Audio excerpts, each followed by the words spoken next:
All right, so now I'm going to show you in depth this assignment log. This is right here on the website, and it won't matter where learning happens in the fall. This assignment log will help students, parents, and I to document the weekly progress a student is making. These assignment logs will be graded weekly and recorded in my grade book. And this is controversial, but I do accept all late work without penalty during the first trimester. That's controversial, I know, but I do what I want. So here's the assignment log. You see this line with the apostrophe S. That's meant for the student to put their name in. And of course, you'll find this on Google Classroom when school starts. So after this, I just want you to see what it looks like. So this is just a blank rubric, and this is exactly what every assignment's going to look like. You're going to get some slides to work on. There's going to be some instruction, and then you get to practice, or the student gets to practice the grammar however they like. For example,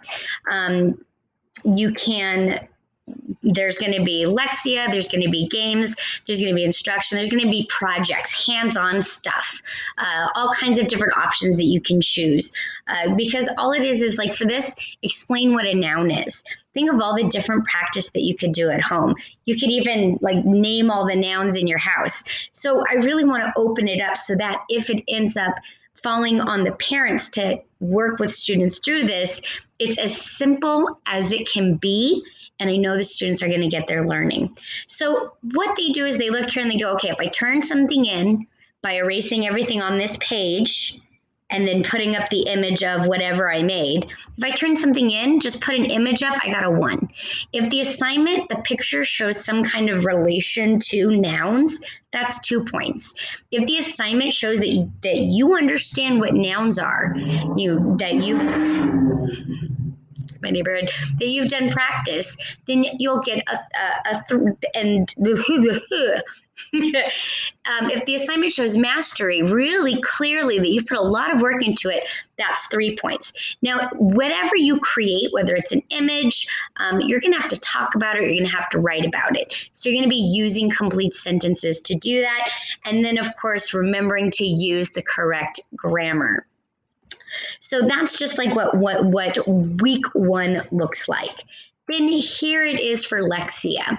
This is just week 1, but this is going to be the same throughout the year. Every week, we'll be adding slides to this assignment log so that all of the assessment, all of the tracking is in one Google slide, and all of the slides are the weeks of work. So students are going to type in how many minutes they've worked, which they learned from that assignment. The student data sheet I talked about earlier, that was that Google sheet with the different colored boxes. And Lexia's progress is measured by segments and units. Units are the big thing, like sight word 4, and then segments are the little pieces that make up that unit. So segments are like the little lessons. So every week, I need to know how many segments they're doing and how many lessons how many units they've completed. That doesn't matter if they're in front of me or if they're at home. I'm going to need that information to know where the students are and to help support them. I think it's the garbage truck. And to help support them as they move forward. Also, this makes it really clear to the student, to the parent, to me, to my administration, to anyone who wants to look where my students are. And this is a self-grade, so I go through this with them once a week. Then, of course, I have my phonics. There's only 3 slides they have to do, and they have to write an ACK word, an AIN word, and an AIC word. I'll do another video about learning journals where you'll learn about the phonics, but for right now, this is just what this looks like.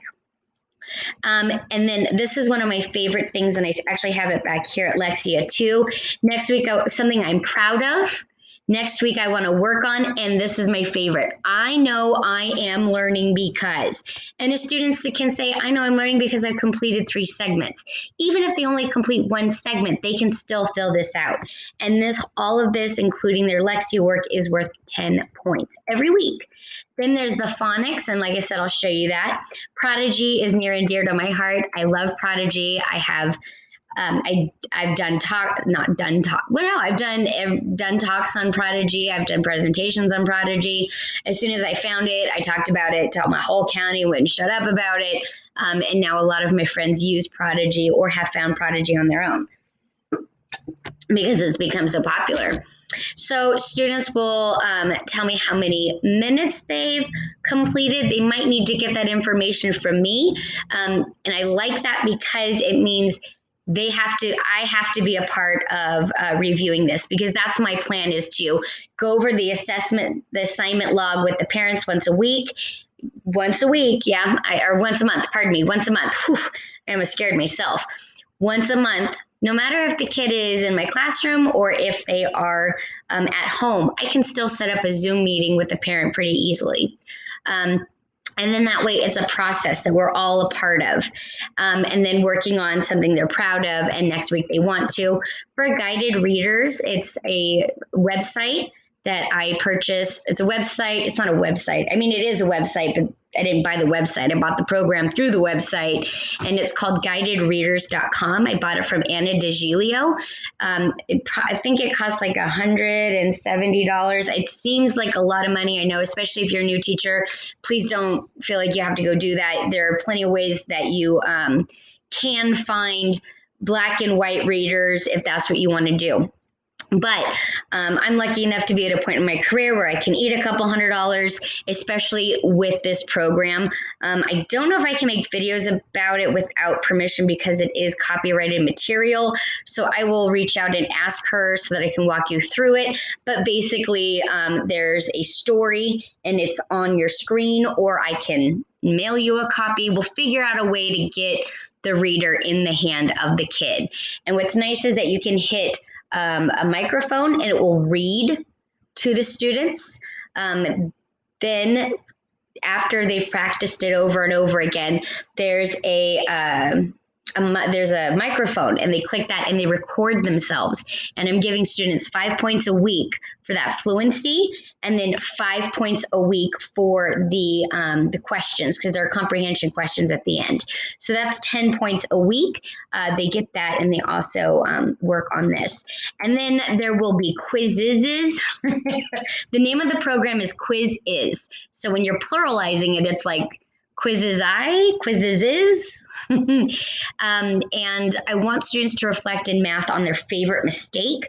And now that I'm looking at this, I think I might just make this week 1 math and make quizzes part of the points, but then also making the Mathopoly progress part of that too. I got to think about that. So then writing. This is going to be the very first prompt. Why did your parents give you your name? Students can either, I would prefer them to handwrite and for pictures to be taken, but I understand that's not going to work for everybody. And so I will be happy to accept written work or typed work, or pictures of written work. Any way we can get that writing in front of these eyeballs, that's all that matters. And no matter what the writing assignment is, this is exactly where we are. Now, I might add categories into that. So like later on in the year, you've got handwriting and capitalization. Punctuation might be the next place that we go, especially since the first lesson series that we're going to learn in language arts is questions and answers. So after that unit, which is about 10 lessons long, then I might add punctuation as a rubric topic category, something like that. And let's see here. So take a picture of your writing, put this all on the slide, and erase the text. So that's what it is. It's here's the information, go do it, erase everything on this. This is now your assignment. And then I grade it with you during that appointment. So that is the assignment log. And I hope you can see how it's connected to the data tracking sheet, because side by side with the parent and the student once a month.